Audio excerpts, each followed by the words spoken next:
पानी का मुद्दा सालों से दिल्ली की राजनीति के केंद्र में रहा है। कभी शीला सरकार में टैंकर माफिया तो केजरीवाल सरकार में पानी के बढ़े हुए बिल दिल्ली की राजनीति को गरमाते रहे। दिल्ली से आप सरकार के पलायन की एक बड़ी वजह पानी के बिलों को भी माना जाता है और इस बात से रेखा सरकार भी वाकिफ है। ऐसे में दिल्ली की भाजपा सरकार पानी बिल माफी योजना लाने वाली है और इसका ऐलान खुद दिल्ली के जल मंत्री प्रवेश वर्मा ने किया है। उन्होंने कहा, घरेलू उपभोक्ताओं को पानी बिल में राहत देने की योजना पर काम चल रहा है।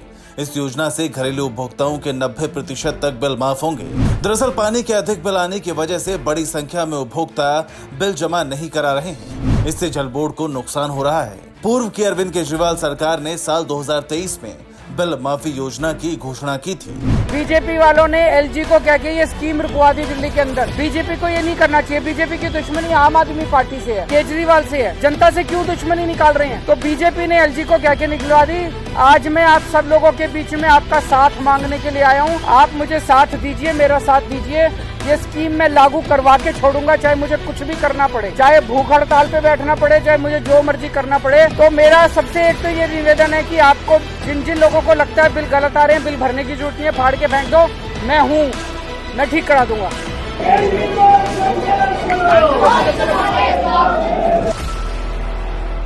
हालांकि केजरीवाल सरकार सिर्फ घोषणा तक ही सीमित रह गई और इस पर अमल नहीं हुआ, लेकिन अब प्रवेश वर्मा ने इसके समाधान की घोषणा की है।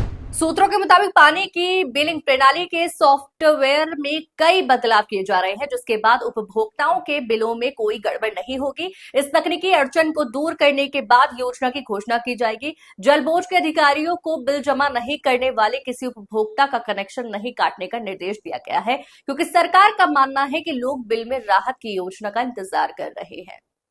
जुलाई 2023 तक ऐसे उपभोक्ताओं की संख्या 11 लाख के करीब थी, जो अब बढ़कर 18 लाख हो गई है। ऐसे में इन सभी को इस योजना का लाभ होगा।